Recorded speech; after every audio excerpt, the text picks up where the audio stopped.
Sir ये जो आज यहाँ पर धरना प्रदर्शन हो रहा है, क्या क्या मांगों को लेकर आज यहाँ पर? सभी भाई को पहले तो हमारे तरफ से नमस्कार, जय जगन्नाथ। और नरेश भाई, आज जो यहाँ प्रोग्राम हो रहा है, यहाँ दो मुख्य मांग है। प्रदेश के अंदर में ड्राइवर वेलफेयर बोर्ड बने और सेंट्रल में ड्राइवर आयोग बने, क्योंकि आज ड्राइवर को बहुत शोषण हो रहा है, अत्याचार हो रहा है ड्राइवर पे। ड्राइवर आज रोड पे अगर किसी नेता के गाड़ी अगर हैंग हो जाता है या किसी नेता के गाड़ी अगर खराब हो जाता है तो वहाँ पे जेड प्लस सुरक्षा पहुँचता है। अगर एक ड्राइवर की गाड़ी अगर रोड पे खड़ा हो जाता है तो उसको चोर बदमाश प्रशासन द्वारा नोच के खा जाता है। तो इसलिए हम सब का मांग है कि ड्राइवर आयोग बने और ड्राइवर के लिए एक ड्राइवर सुरक्षा कानून भी बनाया जाए। और हमारा जो खास मांग है, जिस तरीके से देश के आर्मी पूरे देश के अंदर में ड्यूटी करता है, उसी तरीके से देश का ड्राइवर पूरे देश के अंदर में ड्यूटी करता है, तो उनके बच्चे को भी सेंट्रल शिक्षा मिलना चाहिए। ये हमारा मुख्य मांग है। बाद बाकी मैं नरेश जी आगे तो विशेष बहुत कुछ है मेरे अंदर। हम कह रहे हैं कि एक दिन ऐसा समय आएगा प्राइम मिनिस्टर को भारत में उतरने का मौका नहीं मिलेगा, उसको विदेश में ही उतरना पड़ेगा। और जाग जाएगा तो हम तो यही कहना चाहेंगे कि ड्राइवरों के बाद क्या क्या समस्या है? जी बहुत बहुत धन्यवाद नरेश जी, जो आपने ड्राइवरों को जगाने का कार्य किया है, इनकी समस्याओं को सरकार तक पहुंचाने का कार्य किया है, जिसके लिए मैं दिल से गहराइयों से आपको नमन करता हूं। साथियों, मैं आज देश को बताना चाहता हूं कि देश के ड्राइवर एक लाइसेंस धारक ड्राइवर हैं, कोई ऐरू गैरू नहीं है, एक जिम्मेदार नागरिक हैं। आज देश में ड्राइवरों के साथ जो दुर्व्यवहार हो रहा है पूरे समाज भी देख रहा है और पद में बैठे गणमान्य अधिकारी पदाधिकारी भी देख रहे हैं, लेकिन वो मौन है हमारी समस्याओं पर। हमारी समस्याओं पर नमक छिड़कने का काम कर रहे हैं। आज देश में अनेकों कानून एक्ट संशोधन हो रहे हैं, लेकिन ड्राइवरों का अधिकार नहीं मिल रहा है। अब आजाद भारत के अमृत काल में आजादी महोत्सव के दौरान देश के ड्राइवर जागरूक हैं, अपने पद गरिमा को लुप्त होता बर्दाश्त नहीं करेंगे। अब इसको स्थापित करने के लिए देश के कोने कोने में ड्राइवर जागरूक हैं और मैं देख रहा हूं कि अनेकों योजनाएं सरकार द्वारा चलाई जा रही है, लेकिन ड्राइवर लाभान्वित नहीं है। तो अब इन सारी योजनाओं को हमारी एसोसिएशन चलाएगी और घर घर तक सरकार की योजनाओं को लाभ पहुंचाएगी, जिससे 100% बढ़ती सड़क दुर्घटनाओं को हम सब मिलकर कम कर सकते हैं। ये हमारी ताकत है। और देश में बेरोजगारों की फौज है। अब बड़ी से बड़ी वाहन लेकर के ड्राइवर अकेला चल रहे हैं, जबकि सिस्टम में भ्रष्टाचार हम सब देख रहे हैं। सही बात है। अगर अभी भी सरकारें आपकी बात नहीं सुनती है तो आगे क्या प्लान है?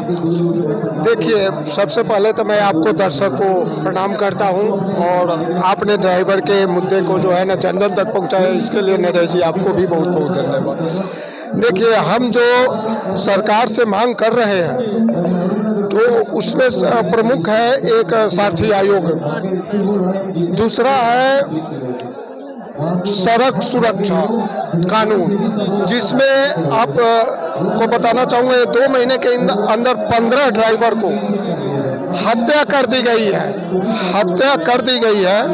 जो अब बताइए उनका बीवी बच्चे कैसे जिएंगे, इसके लिए जिम्मेवार कौन है? दूसरा, ये भी नया कानून लाए हैं हिट एंड रन का, तो उसमें 7 लाख का प्रावधान है जुर्माने का और 10 साल की जेल। अब ड्राइवर की मजबूरी ये है कि अगर वो गाड़ी रोकता है तो रास्ते चलते पब्लिक हो, मोटरसाइकिल वाला हो, कार वाला हो, कोई भी पकड़ के उसको जिंदा वहीं मार देगा अगर उसे हॉस्पिटल पहुंचाने के व्यवस्था में जाता है तो। दूसरा, अगर जो नहीं करके भागता है तो 7 लाख रुपया कल्पना से बाहर है उसके लिए। 10 साल चला जाएगा जेल, तो उसके पास तो कुछ है नहीं। पूरी जिंदगी कमाने के बाद भी ड्राइवर 7 लाख रुपए नहीं कमा पाता है। और हैरानी की बात ये बताता हूँ कि गांव में आज भी, मैं बिहार से आया हूँ, सीतामढ़ी जिला से हूँ, 6,000, 7,000, 8,000, 10,000 ड्राइवर के पेमेंट है। आप बताइए उसमें वो अपना गुजारा कैसे करता है, ये सोच के ही हम आप हैरान होंगे। अब अगर वो जेल 10 साल चल जाता है तो उसका बीवी बच्चे का प्रतिपाल कैसे होगा। सरकार एक पर एक शोषणकारी नीति और प्रताड़ित करने का कानून लेकर आ रही है। तो हम यही है अगला स्टेप जन हर जो है ना आपको हर 10 दिन 15 दिन महीने दिन पर कहीं देखेंगे आप रोड जाम हो रहा है, कहीं स्टेयरिंग छोड़ आंदोलन हो रहा है। हम ड्राइवर को जागृत करेंगे, सरकार तक अपना बात सुनाने का प्रयत्न करेंगे। अगर फिर भी नहीं हुआ तो लास्ट विकल्प है कि हम सब गाड़ी जो है ना तो सरकारों से हम भी यही निवेदन करेंगे कि जैसा उम्मीद है ये लोग कह रहे हैं कि अगर हमारी बातें नहीं सुनी गई तो आगे ये करेंगे, तो ऐसी स्थिति ना ही आए और पहले से पहले सरकारें देखिए हम लोगों ने जो प्रयास किया है आज 2 दशकों से अपनी समस्याओं को सरकार के सामने मीडिया प्लेटफॉर्म के सामने पत्राचार करके अपनी आवाज को रखा है कि हमारी समस्या पद गरिमा सब लुप्त हो रही है, इसे बचाया जाए।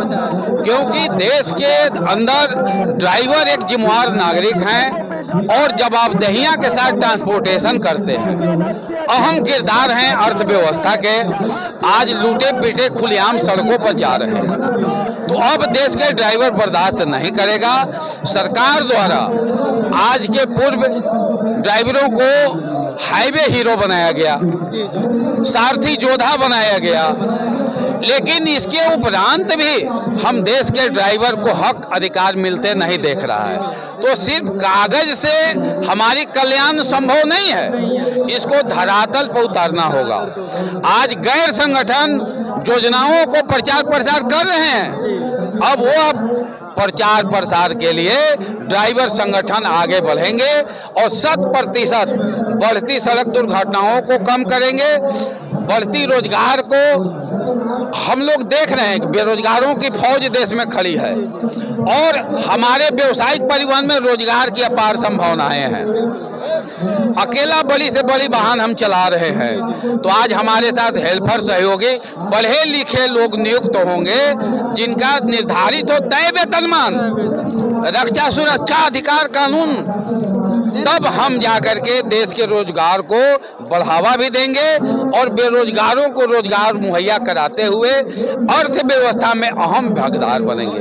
क्योंकि अनेकों टैक्स सरकार देते हैं, हमारे परिवहन मंत्री कहते हैं कि हमारे पास रुपए की कमी नहीं है, लेकिन आपने साहब कितने ड्राइवर को रुपए से लाभान्वित किया है, इसका कोई जिक्र आपने नहीं किया। सड़कें बढ़ा रहे हैं, नियम कानून फेर बदल कर रहे हैं, हाई टेक्नोलॉजी गाड़ियां ला रहे हैं, लेकिन ड्राइवरों की दुर्दशा पर आप बात नहीं कर रहे हैं। इनको कैसे करवाने, आप क्या चाहते हैं कि प्रधानमंत्री जी क्या करें आप लोगों के लिए, ड्राइवर के उसके लिए? हम लोग चाहते हैं कि जो योजनाएं चलंत है क्रियान्वित है, उन सारे योजनाओं को हमारा संगठन एसोसिएशन पत्राचार करे, प्रसार करे, लोगों तक उनके हक अधिकार को घर घर तक पहुंचाए। ड्राइवर अपनी भाषा में, कोई भी हो, एक फोन चोरी करेगा, एक फोन चोरी करके सिम डालेगा अपने फोन में, OTP डाला, ऐप डाउनलोड करा और गाड़ी बुक करके बुलाए, भाई साहब हमारे आगे गाड़ी लेके, भाई साहब हमारे आगे गाड़ी लेके, ठीक है। मैं इनके गाड़ी में 4 बंदे बिठाऊंगा, ले जाऊंगा पंजाब भी छोड़ो, मैं यूपी ले जाऊंगा, ठीक है। ये तो गाड़ी चलाने में बिजी हो गए, इन्हें तो कोई मतलब नहीं रहा। KYC बहुत जरूरी है, अभी डायरेक्ट ये तो गाड़ी चलाने में बिजी हो गए। अब मैं इनकी सीट बेल्ट से ही लगाते हैं, सीट बेल्ट से मैं गला घोट दूंगा इनका। पहले दिन ही हो गया काम, पहले दिन ही काम हो गया, तो हमें पहले दिन ही KYC चाहिए कस्टमर की। बहुत बहुत धन्यवाद। यहाँ पर जो ड्राइवरों का मानना है कि KYC पहले दिन होने चाहिए। आगे कौन ड्राइवर मरा, ड्राइवर ही मरा, ड्राइवर के बच्चे हुए, तीन हुए, बीवी विधवा हुई, बाप अपने बच्चे खोए अपना, किसने खोए? ड्राइवर ने खोया, ड्राइवर के परिवार ने, कंपनियों ने कुछ खोया अपना। ओके, कंपनियों ने अपना कुछ खोया तो हमें बताइए। उन्होंने कुछ नहीं खोया। यहाँ पर ड्राइवरों की जो मांग है KYC फर्स्ट डे होनी चाहिए और यहाँ पर जो ड्राइवरों की प्रॉब्लम है, समस्या, उनका समाधान होना चाहिए। मिलते हैं नेक्स्ट वीडियो में, तब तक के लिए जय हिंद, जय भारत। नरेश कुमार।